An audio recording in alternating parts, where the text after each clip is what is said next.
Efficiency Unlocked is hosted by two tech-savvy physicians and dear friends of mine, Drs. Adam Karu and Dale Gold, who are experts in using technology to automate routine tasks and increase efficiency in everyday and business life.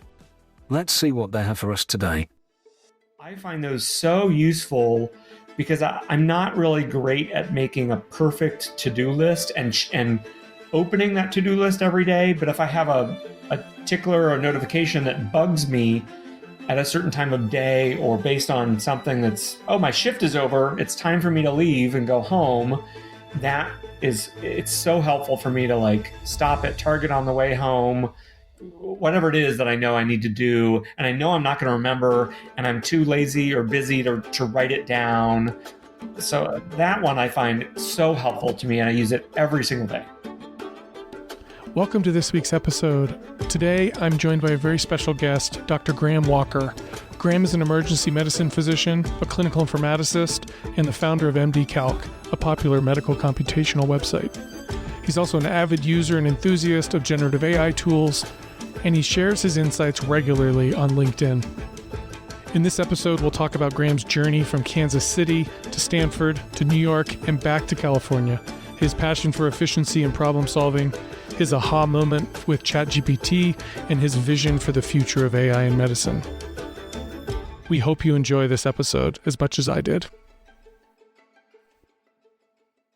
All right, Graham, welcome to the show. We're super happy to have you here today. I guess to kick this off, we like to get kind of the origin story of any of the guests that's on here.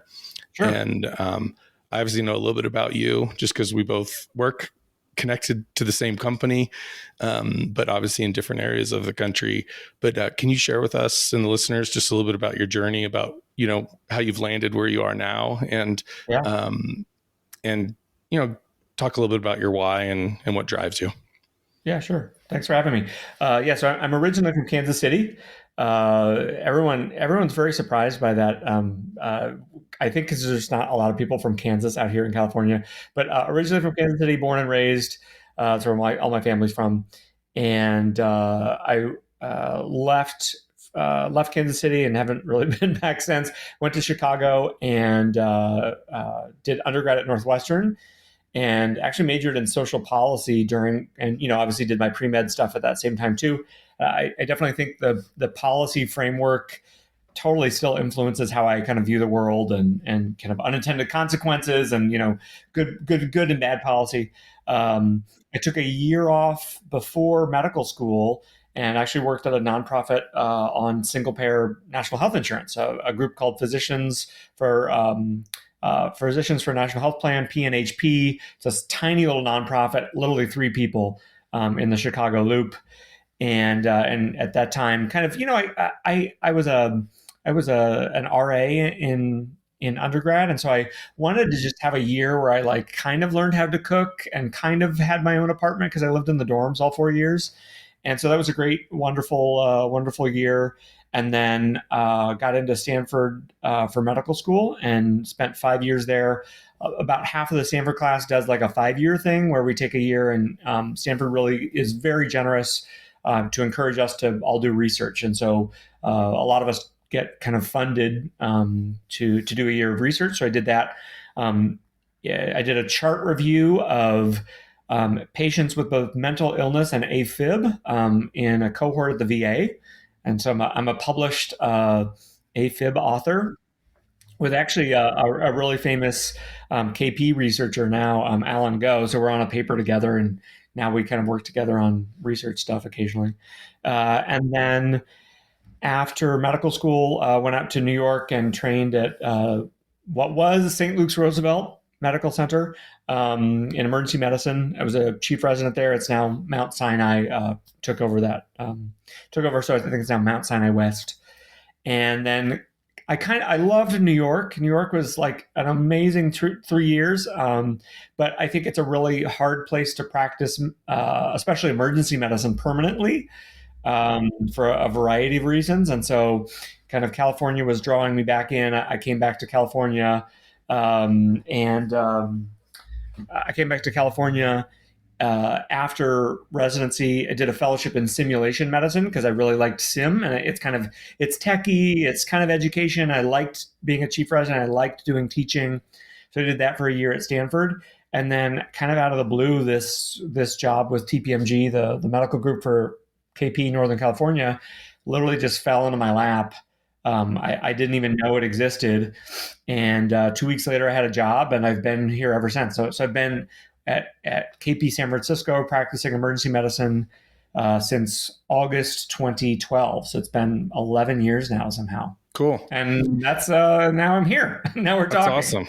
No, that's so cool. There's like so many like interesting little similarities actually between us that you just said, which I don't know if the listeners will care, but it's kind of cool. So I'm from the Bay Area originally, grew up in Sonoma County. And then I went to medical school in New York. So I spent 4 years there. That's where I met my wife. And I kind of have the similar sentiment with you, like great experience, loved it. It was a bit of cultural shock, I guess, to me in general of just the New York style, but nothing against New Yorkers, just different than other parts of the country. And then the other thing you said, you're from Kansas City, and it's funny because living in Denver, you know, my wife and I are obviously not originally from here, but we've been here now for 15 plus years. And, you know, there's a ton of people from Kansas City that come to Denver. It's like this like migration route, you know, to like, okay, we want to still be close to home, but like want to be somewhere different and maybe a little bit larger and those things. Yeah, so, my cousins live. My cousins live in Colorado Springs. It's like either Denver or Chicago are probably the two biggest.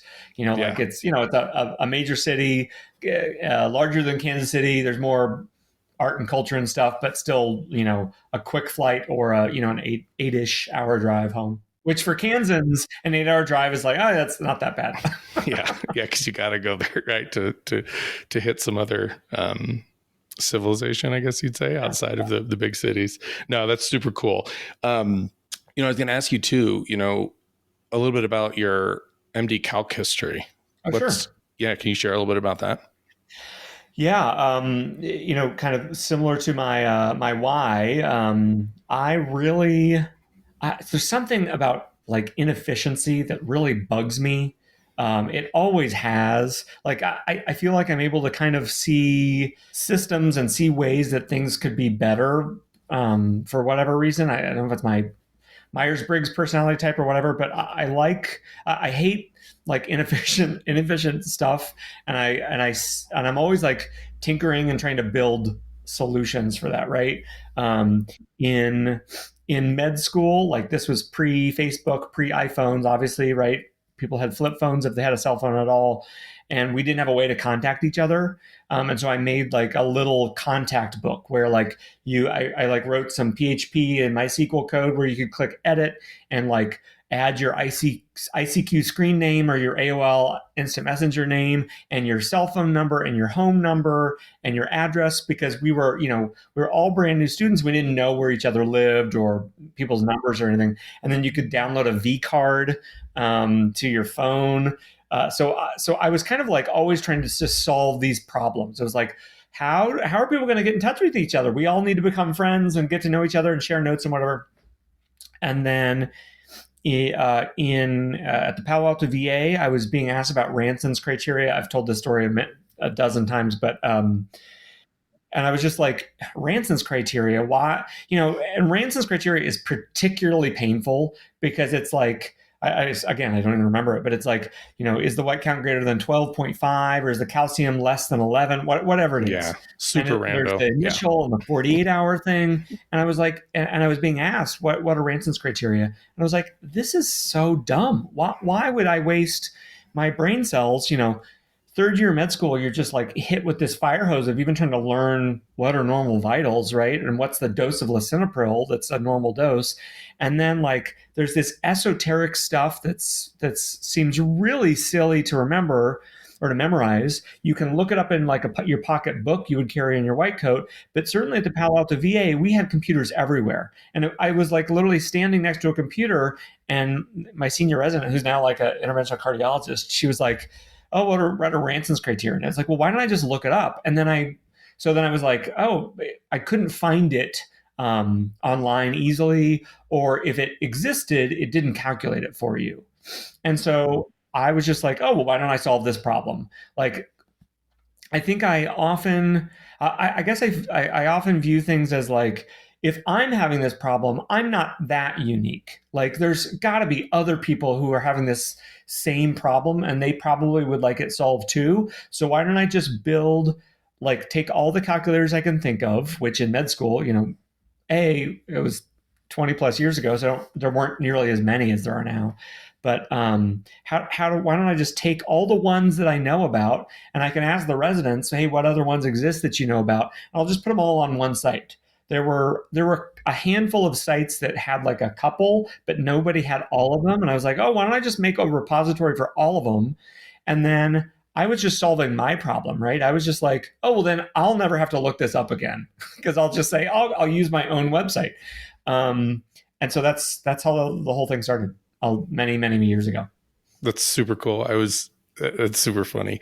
And I mean, obviously that story is like the epitome of why Dale and I wanted to start this podcast, not specifically to medicine, but like, in our lives, you see something and you're like, this is so clunky. We need to fix this, painful. And sometimes it is just, let's just create our own tool for ourselves. But, I think that's how the entrepreneurial ideas of many start, and so. Yeah.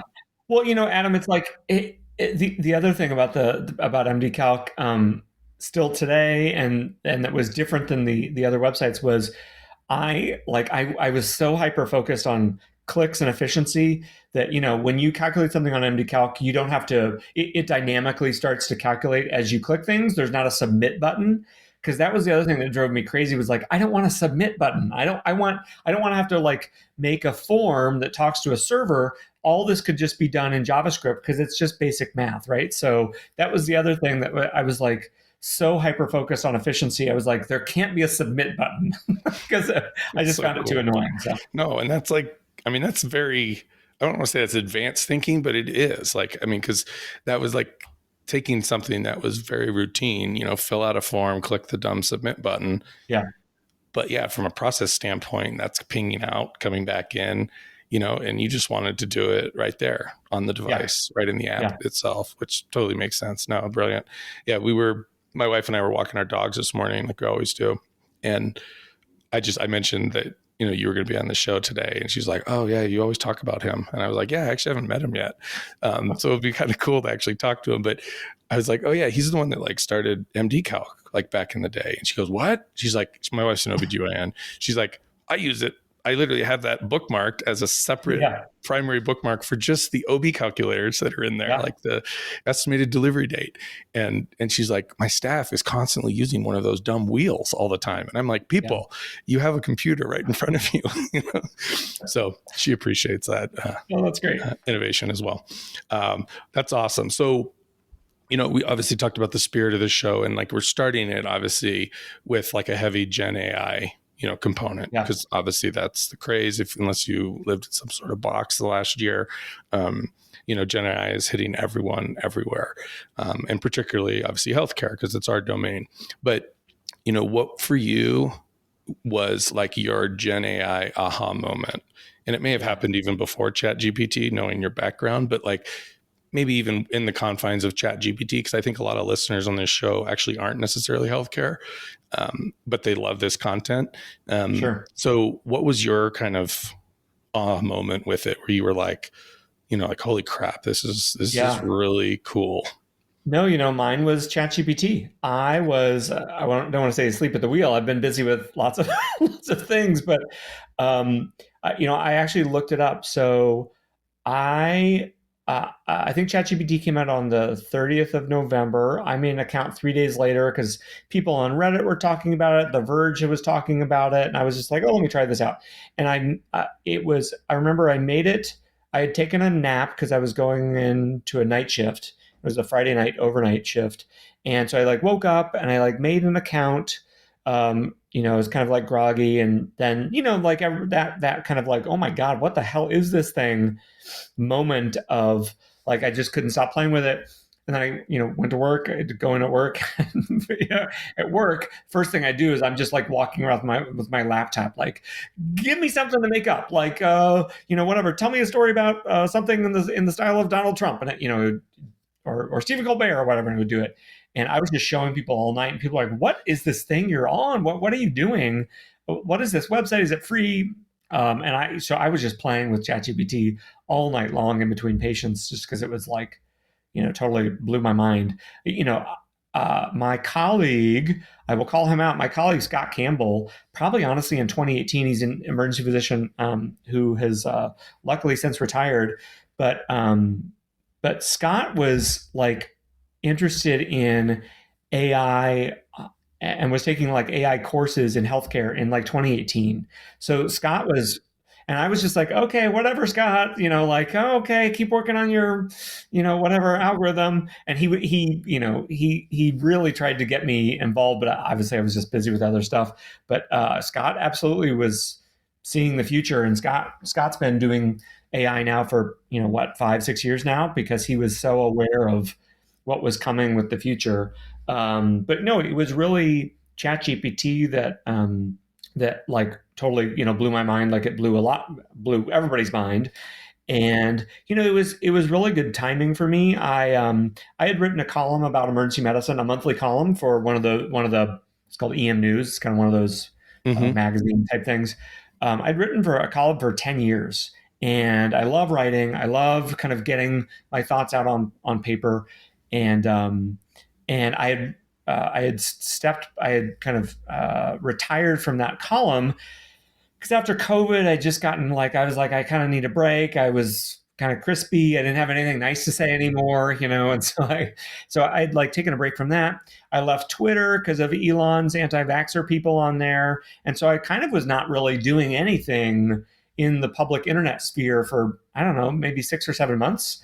And this totally like reignited, and I was kind of getting, a little burnt out with every wave of COVID in the ER. And this totally like reignited my passion for technology and medicine. It was such a great time for me. And then after I started to like really get a little deeper into ChatGPT, I started, like wanting to learn how the thing works, and, reading articles, watching YouTube videos to learn, taking a couple of courses, learning some dabbling in Python a little bit. And that's really when I started to get more active on LinkedIn, just as a place to like broadcast and tell people what I'm seeing and thinking about stuff, which has been just really wonderful to have a place to connect with other people too. Totally agree. Yeah. I mean, I think what LinkedIn is like turned into, I mean, like from going from a glorified job board, I mean, I think that's how it started to where it is today. It's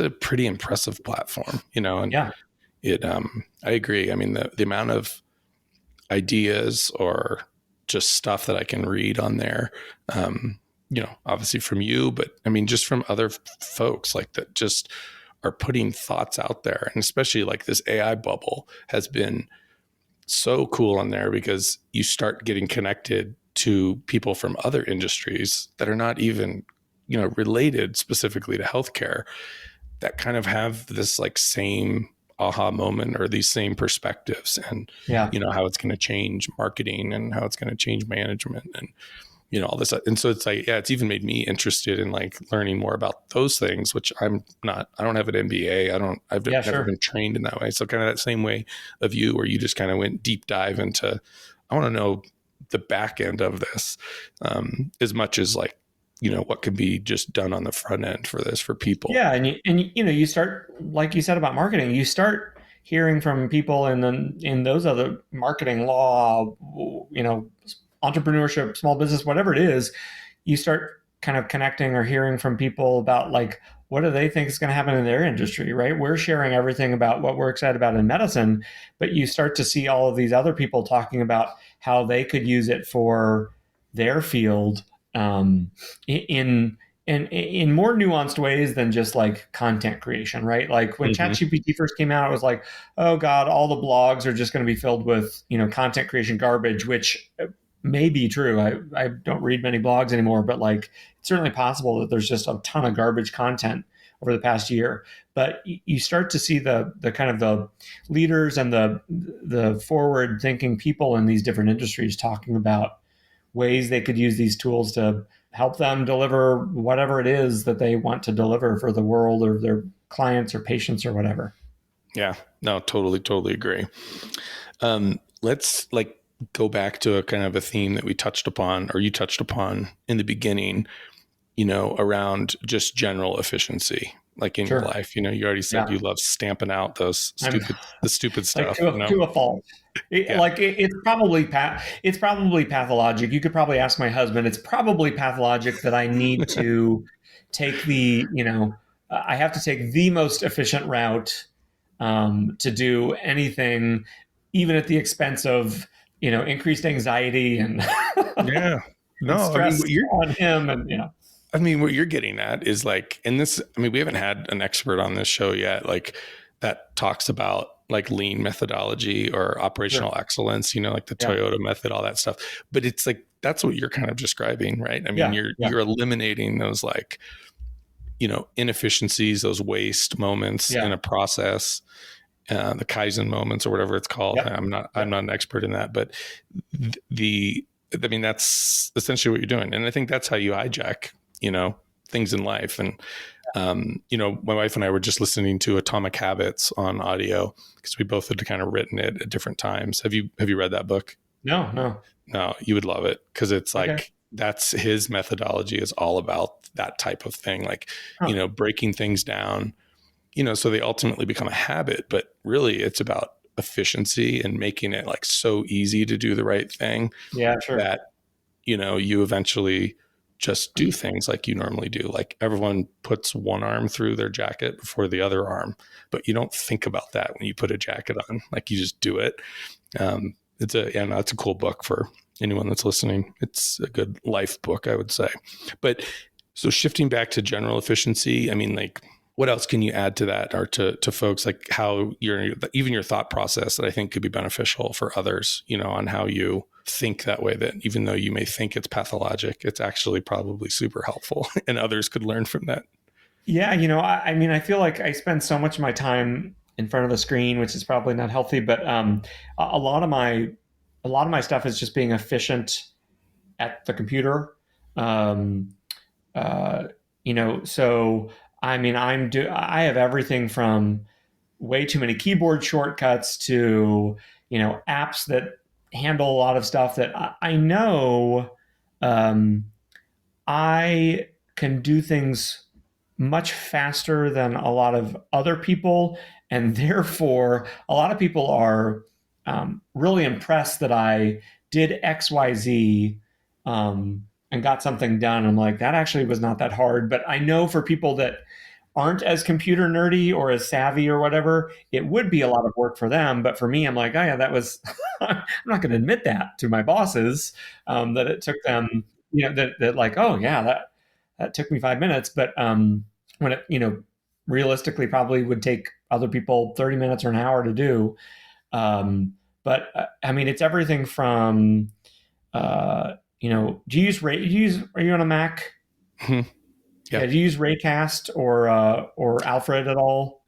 No, I have that. Yeah. That's the macro building tools, right? That you can kind of self-automate stuff. Yeah. No, that's cool. That's kind of like a spotlight search as well. They also have an infinite clipboard, right? So when you're copying and pasting things, I have a clipboard that's, that probably has over 100 entries because this morning I just looked up, I was like, oh, what was that link from yesterday that I know I copied and pasted? And it, you can search through your old clipboard stuff. So much of my efficiency stuff is about my computer, life, because I spend so much time on my computer. I guess the only other thing that I think I find really helpful and I don't see anybody else using is Siri reminders based on location.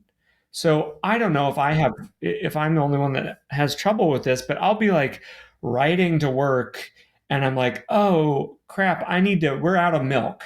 And so I will, I think you can do this on Android as well, but I will pull out my phone and say, remind me when I'm leaving work to get milk, or remind me when I get home to pay that bill or something like that. So, and I'm usually doing it, work and home as my main two locations. You can set up other ones like remind me when I get to the gym or whatever. But I find those so useful because I'm not really great at making a perfect to-do list and opening that to-do list every day. But if I have a tickler or a notification that bugs me at a certain time of day or based on something that's, oh, my shift is over, it's time for me to leave and go home, it's so helpful for me to like stop at Target on the way home, whatever it is that I know I need to do, and I know I'm not going to remember, and I'm too lazy or busy to write it down.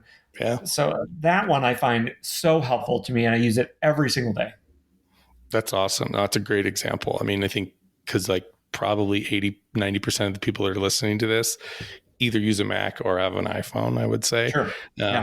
And, utilizing those geolocation based reminders is huge. I love them. Yeah. Yeah. No, I love it too. I think my only problem with it is sometimes I don't see the ping from it. So it's like I need sometimes some like higher level of alerting, like I'll just ignore it if it's my watch. But no, those things are super, super helpful. I think that's a great general tip that I agree people are probably not utilizing like they should. Adam, I will say I have an Apple Watch, and I'm just remembered it's charged. I can put it back on, but my Apple Watch definitely saved me several $1,000s just a couple of weeks ago. My husband and I were getting back from Vegas, and I don't know why, but I left my iPad and my laptop on the plane. Oh, you just got up and walked off, huh?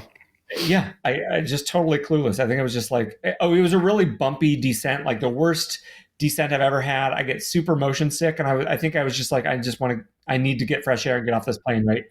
And so as we're walking, thankfully we weren't through the security thing yet, but as we're walking out, I just get a notification on my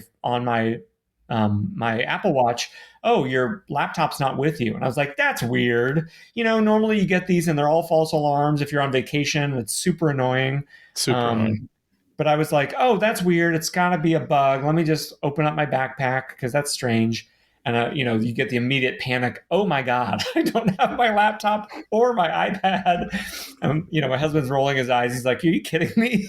So I run back and thank God. Thank you, Alaska Airlines. They already had it. And I grabbed it and, life could return to normal. But that would have just ruined, a week of my life easily. And so absolutely having the Find My feature on my wrist, because I probably wouldn't have felt the notification on my phone maybe was saved me desperately, and that absolutely made the Apple Watch purchase worth it. That's great. I love it when like a component of the software for a piece of technology could be that like life-changing, in just that one little moment. Yeah. That's awesome. That's brilliant. I always think about it as like, oh, someone's stealing your stuff, right? But but the more common thing probably is, oh, the idiot left his like you just get up and leave your AirPods sitting on, the table that you were at the coffee shop or, I mean, the problem was with some of those small things, they will probably walk faster than that. But in your situation, it was a good utility of that the flight attendants grabbed it already. That's great. So let's shift gear to kind of two topics that I really want to talk to you about. And this is getting a little bit more into, I think, that kind of future cast of, technology in general. There was a recent kind of essay written by one of the venture capitalists, a young guy who's actually in medical school that you may know, or if you're connected to him, but he wrote an essay about the problem with AI right now, and this could be specific to healthcare, but in general, is everyone is like so focused on just making the faster horse. And what we're maybe not spending time thinking about is like, what's this next generation of, actually building a car instead of just making the faster horse like it was back in the 19 whatevers. But so how do you see kind of artificial intelligence transforming healthcare in this space? like not thinking like in the short order, but like this kind of like next kind of futuristic kind of outlook. What are some of your thoughts around that? Well, I mean, getting back to efficiency, I think that AI is really made for efficiency, and so maybe that's one of the reasons I'm like I totally vibe with it and I really enjoy it. And I think the other thing that probably puts the two of us in good company is we both work with Kaiser Permanente, and we're also focused on trying to make things efficient too, right? If we can get people to the right place the first time, that's better for everybody. It's the quadruple aim thing, whatever. I think there's a couple places that would be not building a faster horse, but changing to a car. One I think is second opinions, both on the patient and the doctor side. So in the ER, it's always a struggle to gain the trust of a patient, and so I think, or you're just seeing a new doctor, you're seeing a specialist you've never met before, you have a really concerning diagnosis that they're suggesting. I think AI tools could be really helpful to give that kind of objective agreement to a patient, like, oh, this Dr. Walker is not crazy. Yeah, you do have this thing called transient global amnesia is a thing. Mm-hmm. It's super rare. I know it sounds super bizarre that people, older people just lose 8 hours of their memory, and that that's it. That's all it is, and we don't know what it is, and it's usually benign, and it doesn't usually happen again. So like some sort of agent that like helps support the patient and make sure that the doctor's not often left field, or that helps the patient and the doctor come up with a diagnosis, right? There's people that have, there's diagnoses that present in different ways in different people. There's a lot of overlap between diagnoses. And so I could absolutely see it being helpful to a patient and also to a doctor, right? If I'm like, gosh, I have not seen this before, and this patient has this weird constellation of symptoms, right? We do this all the time where I'm sitting with my other colleagues in the doctor's workroom. I'm like, have you guys heard of any disease where they have this and this and this, like their teeth itch and they have a rash on their legs and they just got back from Guatemala? And then everyone's like, no, I don't think so. I'm like, okay, good. I just want to make sure I didn't miss that day in med school. I think that could be really helpful for me when I'm like, hey, I'm worried there's something bad going on. What could I be missing? We do this. ER doctors help each other this way all the time. Sure. So I think that second opinion thing could be really helpful. And then I guess the other piece is like just better ways of common things we do in the ER, right? Chest pain evaluations that are less time consuming and have better prediction, right? Yeah. Chest pain evaluations, like kind of moderate to high risk TIAs, just kind of suck for everybody involved. It's a frustrating workup. It's frustrating that patients often, we often recommend admitting them when we often don't do much while they're in the hospital. So I think there's a lot of stuff that we do in medicine poorly today because we don't have a better way of doing it safely that AI could absolutely help us with. And so, totally agree. If you're looking at like the 2023 version of a workup for X condition and the 2027 version of it, those could be drastically different and drastically faster, safer, more accurate, more cost effective for everybody involved. Yeah. Which sides. Is what we want, right? We want to keep the high level of safety and prevent high risk conditions from progressing to something, or high risk symptoms, say, progressing, but we don't want to waste patients' time or waste a scarce resource like a hospital bed or, expose people to risk of just being in a hospital at all, right? If we don't have to. So I think we'll get there, but we absolutely do have to reimagine the pathway. Like you start with how patients present and you end with kind of the goal, which is safe, low risk, risk stratification, whatever. And then you're like, okay, the middle we can actually make up. We can have a totally different way of doing this. We just have to imagine it and be able to execute and make it happen, Yeah.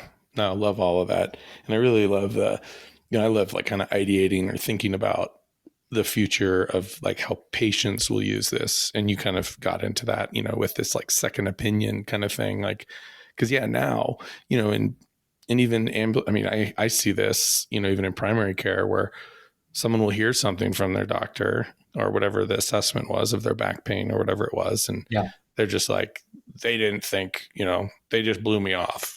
Yeah. And I'm like, I go back and look at the note and I'm like, well, no, they didn't blow you off. They just, their note showed that you didn't have any red flags. You didn't have any concerning physical findings. Yes, you're still having this pain, but, they wanted you to do X, Y, and Z. And so it's like, like almost like that second opinion. It's a great analogy or a great description of it. It's like that checker validator, that they could use as that person to validate and potentially even do some of that on the front end. That's probably further out, but the front end. Well, and Adam, like the person having sciatica, sciatica often takes 6 to 8 weeks at least, right, to improve. The person with those symptoms that either is totally in pain, having a miserable time, totally get it. That person that kind of maybe hears or is frustrated by their doctor saying, hey, we can try these things, but it often takes some time. They may hear, the doctor doesn't want to do X test or MRI or whatever. And you would imagine the large language model would probably come back with what the physician has said. Is like, hey, I think that the doctor's actually right here. The sciatica takes this long to recover. MRI often does not change the outcome. Here's the things that can help. Here's why the doctor's recommending physical therapy. It's similar to, sometimes patients hear, or I hope doctors are not saying it's all in your head, but that's what patients sometimes hear. Totally. Right? Yep. And I could absolutely see, one of these second opinion tools saying,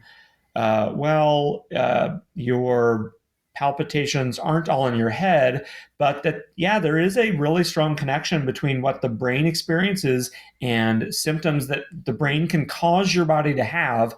That doesn't mean the doctor's discounting you. It means that the brain is really powerful. And one of the things that may be helpful is cognitive behavioral therapy or stress reduction techniques or biofeedback, right? So it may help translate maybe that message that gets lost in translation from the doctor's lips to the patient's ears and help explain it in a less threatening or a more objective way, especially if the doctor is rushed, which we all are, unfortunately, all the time, and give a little bit more space for a further explanation of what did the doctor mean when they said, whatever. I wonder if stress could be contributing to your symptoms, whatever they said, right? Yep. No, I feel like I've had countless conversations with patients and friends and family members, around, different like functional, like digestive problems even. Sure. And, I'll be very careful in how I say it because, you'd never want to say something like it's, like you said, the symptoms is in your head, but it's like, as long as you explain that there's that connection between the brain and the gut and that they really are kind of the same. And yes, there could be some sort of physical reason you're having the symptoms too, but most of the time in these scenarios, it's that functional thing that you're feeling. And we need to figure out how to tackle that. And no, I think these tools are going to be great. I've even heard of there's an actual company that is doing this. It's sort of like what we're talking about, but it is specific to some, functional GI issues. It's like it's an app on the phone that's kind of like this, like kind of like biofeedback kind of agent that you can interact with. And Yeah. will help you kind of cope, with some of those syndromes, that can cause a lot of distress to people, but don't always have a specific, subset of treatments. Yeah, sure. So, and I just heard a lady this weekend, she was talking about she's trying to create something for, chronic pelvic pain and kind of like menopausal symptoms. And, but, because there's a whole constellation of things that can cause pelvic pain in a woman in that age group, as you know. But yeah, having a tool that can kind of, validate those things. I think my biggest thing with like the kind of the future forward look is, I think patient, like right now, I mean, you brought up Reddit, how you learned about GPT, and, there's obviously forums and groups and things like LinkedIn and et cetera across the board. There's like tons of social groups. And I think AI is going to help that in a way that's kind of, I think, to be determined, but just allow people to still congregate like we are. Sure. I mean, we're tribal kind of humans and by nature, and you want to be around people for advice and conversation, but you need some of that advice to be accurate. I mean, like you said, you left Twitter because during the COVID pandemic, it was like just this cesspool of misinformation. But I mean, could AI be the part of the solution to like kind of quell that or to help that? I think that's super cool to think about in the future for kind of patients and consumers of healthcare. You mentioned, I guess, I want to be mindful of time. Yeah. Always got it, because these conversations sometimes start rolling and I realize, oh man, we're going to we have another meeting we got to both jump to individually. Let's touch on one other topic, which is, kind of the merging of kind of clinical informatics and medicine kind of evolution. Because I think a lot of people, as you probably have come across, when you say that you work in informatics, they're like, what is that? Use that data? Do you just analyze stuff? And you're like, well, yes, that's part of it. But, how do you kind of envision, or I guess if you can give your definition of clinical informatics, I think that would be helpful to hear. And then how do you see kind of this field kind of continuing to evolve like it has in the last several years into the future to help medicine? Yeah, I guess the clinical informatics that I do is not nearly as data heavy or data rich as certainly maybe some people expect, and certainly some people have more data rich informatics jobs than I do. I would say, for me, I guess I think of informatics as like getting the right information in front of the right person at the right time, and then also the kind of converse or inverse of that, of like making sure the right information isn't there, or the wrong information isn't not there, whatever. So, and that requires understanding the medical care to know that in this disease state, this lab test, this medication, this chief complaint are concerning and need to be bubbled up to the top, front and center. And it also requires understanding of a physician workflow, how a patient flows through a system from registration to triage to seeing the doctor to either disposition, admission, discharge, OR, whatever it is, and trying to find that exact right balance of like just enough information, right? Not too much that they're overwhelmed with the 50 medical problems that are way too detailed, but not so broad and vague that they can't make any decisions at all. It's kind of similar to what we do with MDCalc is like, we take a validated piece of research, and then we try to like have the questions or the inputs be at that right level of sophistication that like, the doctor needs to know, is this like should this be the triage heart rate that's included when they enter the score? Should it be the best, the highest, the lowest, the best blood pressure, the worst, whatever it is? Because if you just say blood pressure, well, you could have somebody calculate it wrong if they using the one from last week or the highest one. So it's that piece of like getting the right information at the right time and knowing where it should exist in the doctor's workflow to help them take better care of the patient, right? That's the ultimate goal. Like, can we help our colleagues take better care of the patient through better information available to them and better tools to kind of get through the day, right? Yeah. No, I would like see what you just described. I've heard other, physician informaticists call or label as applied informatics. Sure. They Yeah, usually absolutely. say that's the field, and that's definitely the domain that I tend to live in as well, and honestly, frankly, enjoy the most, because I think it has the biggest impact on both our colleagues, the care teams, and ultimately, patients or consumers of healthcare. No, that's cool. So have you put any thought into how you think all of this, probably those fundamentals aren't going to change in the future, but like, what do you have any thoughts or ideas around how you think kind of clinical informatics in this way is going to evolve in the next 5 or so years? I think our jobs would all be easier, and healthcare informatics, whatever, could move faster if we had some better standards. I think that one of the biggest challenges is a lot of kind of health tech companies, especially that like want to partner with an EHR company. I think they still think it's plug and play, like that, because there are some basic standards about FHIR and HL7. They think it's like, oh, well, if I can just build my app, then the hospital just clicks download, and the app will then just work in their system. Or even like, oh, it's even if it's just like, oh, well, I just join Epic's app store, and then the hospital just like buys my app, and then they just click a button and it opens in their EHR, and they can start using my app. I think I think one of the biggest misses was not having some like more standards when the EHR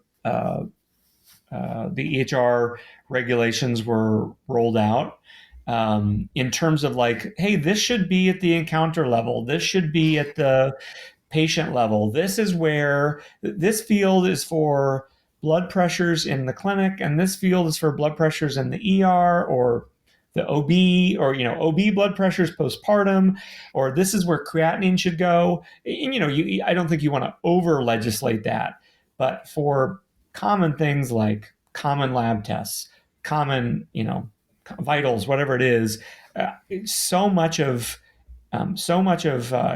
using any clinical EHR data requires so much mapping to make sure that, oh, well, you wanted the triage blood pressure. Okay, well, in this system, it's this ID code. And then this other one, it's this ID code. And every system is literally different. No one is the same. And so there's no two ID codes that are the same. And so there's a big implementation cost for any product that builds in with the EHR. Now, could Epic fix that for us? Probably. Epic could come up with some standard that could map all this.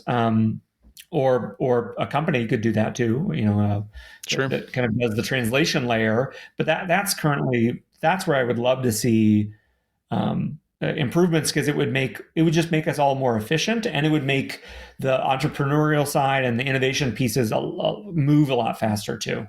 Totally agree.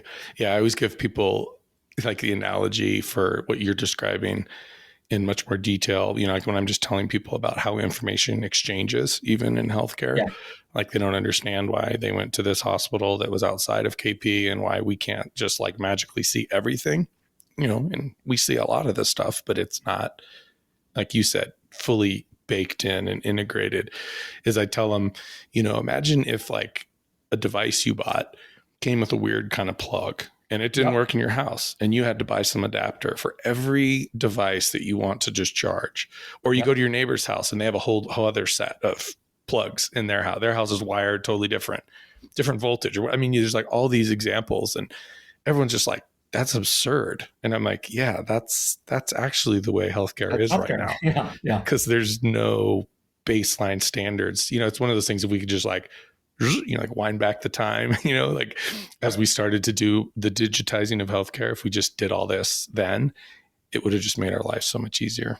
Yeah. But now we can have somebody with a great idea that can ultimately hopefully fix this. Well, in the interest of time, I know a lot of our listeners, particularly commented to me, like my family members and friends. They're just like, I love those like questions you ask at the end of the episode of your guests, because you get to find out a little more info about them. But let's run through some of these really quickly, and we'll get you back to your day. Yeah. So this is like our nerd alert lightning round. So you don't have to you don't have to go long or hard on any of these answers. They could be pretty quick. But if you could vacation or live anywhere in the world and still do your job and role, where would that be and why? San Francisco is a pretty, I mean, despite what Fox News will tell you, San Francisco is a pretty beautiful and safe and wonderful place. If I had to have a place to vacation, maybe Maui or Bali. I love Japan. Japan's really incredible, and the food is incredible there. But I'm so happy here. I really can't complain. It's hard to complain when you live in the area you do. I agree with that area 100%. Now, you also living in San Francisco and obviously doing your training in New York, you may or may not have even had a vehicle or a car, and you may not even own one now. I don't know, you might. But if you do, or do you kind of think about a dream car or some sort of vehicle that you would love to have one day? I'm not a car guy. I'm much more of a computer and like tech guy. But I will say my last year we upgraded from a 2011 Honda Fit to a Kia Niro plug-in hybrid, which I absolutely love because it's mostly a computer with wheels, and it fits into my San Francisco garage, which is the other space constraint. I'm totally loving the car. But yeah, I'm perfectly happy with my plug-in hybrid as we are, as our society is moving to electric way slower than I wish we would. Yeah. That's awesome. The Niro is a great vehicle. My buddy just bought the pure electric version of it because he decided to go back to school, being in his 40s, and he wanted to learn music theory, and he had to go to school twice a week up in at Colorado State, which is about an hour away. And he's like, I need something that's going to be efficient, easy, will get me there, whether it's like rain, snow mix. He loves it. That's great. Do you have like some idea kind of even outside of what you currently do now, but like, do you have another kind of big, even societal problem that you would be interested in potentially trying to tackle in the future? I don't know if it's me that can tackle it because I just don't have the experience in it. But I mean, I think the climate stuff is only going to get worse in our lifetime. And I have a 1-year-old, nephew. I think we need to find ways to take that seriously. And I think that's the biggest challenge that I think our generation is going to face. There's all this opportunity and promise from technology, but the tech certainly runs on a lot of electricity, and we have the whole world has a big challenge with the climate. Love it. Totally agree. I think that's what we need smart minds working on too. Well, and it's great you brought that up because I haven't released this episode yet, but I interviewed my daughter, which the episode's probably out now as people are listening to this. She's 12, and that was like what she said was the same exact answer. And it's like there used to be all those movies in the 90s about like the big whatever hurricanes and tornadoes, and it's like, oh my God, we're literally here, and we still can't acknowledge that we're here. It's just kind of crazy. Totally agree. Yeah. Do you have any other, you already mentioned some great ones early on, like your kind of like life efficiency tools or hacks that you use? Do you have another one that you could like quickly share? Sure. I'll give you two. One is there's a Chrome and other browsers plugin. I think it's called Video Speed Controller. Any video that's in a browser, you can speed up, whether it has a speed controller or not. So I'm watching TikTok. TikTok has a speed thing now, but like any video, it just has a little thing and you control it with your keyboard. The other thing that I use probably hundreds of times a day, dozens of times a day, is this Mac app called Shottr, Shottr. And it does screenshots. It's free, but it does so many better features than screenshots. You can add arrows and annotations and highlights and numbers for any sorts of you can blur out text or erase text, and it'll just do just the text, or you can have it do the whole thing. It can, and then the last thing that I also use every day is you can do the same concept of a screenshot, like drag and drop, but it will just read the text on the screen and then copy that to your clipboard. So it's doing like cool OCR recognition. So I use that every day of like text that's in an image. I'll just use Shotter on it, and then I can paste it and put it in my webpage, or whatever it is I'm doing. I love it. Very cool. I'm downloading Shotter as soon as we exit this recording. Great one. And then I guess the last question, it's sort of doom and gloom, but is there any kind of concern that you have about any specific technology where you have, just your radar goes up for concern about the kind of containment of it? I mean, the concern about technology is really just that I think it's leading to more isolation and mental health challenges, especially for young people, right? And social media, and just kind of comparing yourself to ideal photoshopped versions of people, which I'm really glad I didn't have that when I was when I was a child in my formative years. I think if you look at I guess some of the pieces that make me both excited and a little cautious with the generative AI stuff is just models that have no system prompts. I think there's one called like 4chan GPT, and it's just it's been trained to be totally fine with racism and Nazis and sexism and homophobia and just honestly really terrible stuff. It's kind of you see the dark-seated side of things. I mean, Elon Musk was bragging about his whatever LLM bot from Twitter, and I'm like, well, that sounds terrible. Twitter's just going to be full of like racial epithets and terrible words. So that's the piece that that comes with humanity, right? There's really good in humanity, and there's really bad in humanity. It's not necessarily the technology, but the fact that it's open source to some degree, and that I can run that model on my laptop, and it's so accessible because of the power of computers now. That's just it's a double-edged sword. It's the two sides of a coin of just humans. It's it's just the challenge of just humanity. Oh, I love it. I think we'll end with that because it's the yin and the yang, the heads and the tails, the music for good or music for evil. Correct. And I think that like I've said many times, we need to outweigh the good, with the bad, and these types of things are going to be okay in the future. I'll leave you a good closing bit then, Adam. I mean, I think that's why I try to be so involved on LinkedIn. And I love talking with you and Spencer Dorn, Matt Sakamoto, a ton of other people, because I really think if we don't have physicians and nurses and pharmacists talking about this stuff and advocating for the best, having high expectations for what has to happen for successful AI in medicine, we're going to get crappy implementations. We're going to get stuff that harms patients, and that's not acceptable to any of us, right? So that's why we need as many people here interested in talking about this stuff, and why I'm so passionate about it is we can absolutely do it right, but if we don't do it right, someone else that's not a doctor will do it wrong, and that will be bad for humanity. And it'll set back the whole industry 5 or 10 years, because people will be like, I don't trust AI at all. I'm not going to use it. So. No, great parting thought. Graham, thank you for being on the show.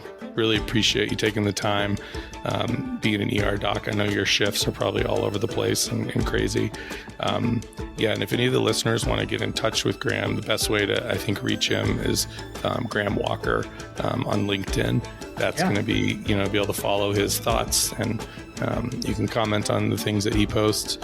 Sometimes I think it's a robot that's posting because he posts so much, but it's great content and great stuff. So thanks again, Graham, for joining today, and thanks, look forward to further conversation down the road. Definitely. Cool. Have a good one. All right.